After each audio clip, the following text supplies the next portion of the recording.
आइलियोस्टमी क्या होती है, कोलोस्टमी क्या होती है। अच्छा, और इससे भी अगला क्वेश्चन के डबल बैरल एलियोस्टमी क्या होती है, लूप एलियोस्टमी क्या होती है, एंड एलियोस्टमी क्या होती है, ये देखे हुए हैं ना वार्ड्स में। पेशेंट्स को स्टोमा लगे हुए देखें।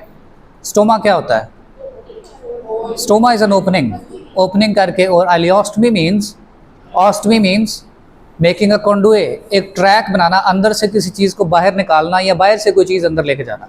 एक ट्रैक बन जाए जिससे आप कोई भी चीज़ फ्लूइड या कोई चीज़ अंदर से बाहर आ सकती है या बाहर से अंदर जा सकती है। स्टोमास कितनी टाइप्स के हैं और स्टोमा की एग्जामिनेशन कैसे करनी है, ठीक है। सबसे पहले आपके पास आती है ileostomy. Ileostomy means exteriorization of ileum to the skin of the abdominal wall. Ileum को हमने बाहर निकाल दिया, स्किन के ऊपर उसका लूप छोड़ दिया हमने बाहर। कोलोस्टमी मीन्स कि कोलन को एक्सटीरियराइज कर दिया। सीकोस्टमी मीन्स सीकम को बाहर निकाल दिया, ठीक है। और जिजिनोस्टमी मीन्स जुजनम को बाहर निकाल दिया। यूरिट्रोस्टमी भी होती है, यूरोस्टमी भी होती है, अभी उनको डिस्कस नहीं करेंगे। आपने ये 3-4 टर्म्स देखी होंगी, सुनी होंगी। लूप एलियोस्टमी, आपने सुना होगा डबल बैरल एलियोस्टमी एंड कोलोस्टमी। एलियोस्टमी या कोलोस्टमी, ये 3 चीज़ें क्या हैं। जब हमने गट को एक्सटीरियराइज करना होता है, ये इन्फेक्शन हुई या इन्फ्लेमेशन हुई, कोई डिजीज़ पार्ट था, परफोरेशन थी, हमने इसको निकालना है, इस पोर्शन को काटा है और ये गट के अब 2 लूप्स बन गए हैं। इन 2 लूप्स को जब मैं एक्सटीरियराइज करूंगा तो मैं 2-3 तरीके से कर सकता हूँ। नंबर 1 ये है कि ये जो प्रॉक्सिमल लूप है इसको तो मैं एब्डोमेन से बाहर ले आऊँ, लेकिन जो डिस्टल लूप है इसको मैं बंद करके एब्डोमेन के अंदर फेंक दूँ। This is called and colostomy.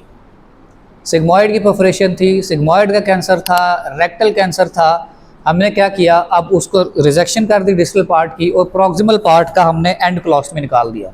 And colostomy का मतलब है कि इसका जो डिस्टल सेगमेंट का इससे आगे वाला वो अब यूजलेस है, या हमने उसे यूजलेस बना दिया है बंद करके, या वो था ही यूजलेस, ख़त्म कर दिया, उसको रिजेक्ट कर दिया। तो एंड कोलोस्टमी की समझ आ गई। एंड एलियोस्टमी क्या होती है, एंड एलियोस्टमी कब बनाएंगे, अल्सरेटिव कोलाइटिस में आपने सारी कोलन उसकी निकाल दी थी, अब उसको ज़िंदा तो रखना है, उसका फीकल मैटर तो बाहर रखना है, तो अब आप उसकी आइलियम बाहर निकाल देंगे, एंड एलियोस्टमी कर देंगे। अगला सारा पोर्शन क्या है, ख़त्म हो चुका है, रिजेक्ट हो चुका है, या टेम्पररीली आपने उसको उसके फंक्शन को रोक दिया हुआ है। अच्छा, दूसरी क्या है एंड एलियोस्टमी के अलावा, लूप एलियोस्टमी। जब हम गट को रिजेक्ट करते हैं इसका स्टोमा बनाने के लिए, अगर मैं इसको पूरा रिजेक्ट कर दूँ, जो लूप है पूरा ऐसे रिजेक्ट कर दूँ, अब इसके 2 लूप्स बन जाएंगे, और इन 2 को मैं अगर एक्सटीरियराइज कर दूंगा तो this is called double barrel ileostomy या कोलोस्टमी। अगर एलियोस्टमी है तो इधर डबल बैरल एलियोस्टमी, कोलोस्टमी है तो इधर डबल बैरल कोलोस्टमी।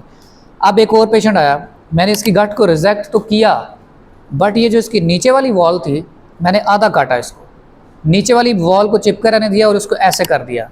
अब इसके ये जो नीचे वाले मार्जिन्स हैं ये इसके जुड़े हुए हैं, पूरी थ्रू एंड थ्रू रिजेक्ट नहीं की थी मैंने आइलियम या कोलन, तो नीचे वाला पोर्शन इसका जुड़ा हुआ है। जब इसका ये जुड़ा हुआ पोर्शन मैंने एक्सटीरियराइज किया, दिस इज़ कॉल्ड लूप एलियोस्टमी। तो लूप एलियोस्टमी में नीचे से एंड जुड़ा हुआ है, और डबल बैरल में पूरे का पूरा रिजेक्ट होकर 2 बैरल जैसे गन की होती हैं, अलग से आपको डबल बैरल एलियोस्टमी नज़र आ रही है।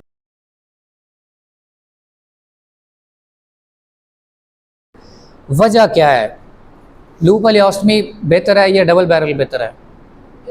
दोनों में कोई ख़ास फ़र्क नहीं है।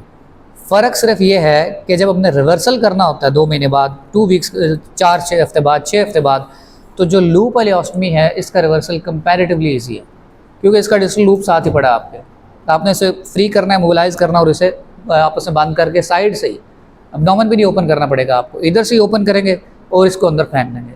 तो डबल बैरल एलियोस्टमी का पता लग गया, लूप एलियोस्टमी का पता लग गया, एंड एलियोस्टमी इन टर्म्स का पता चल गया।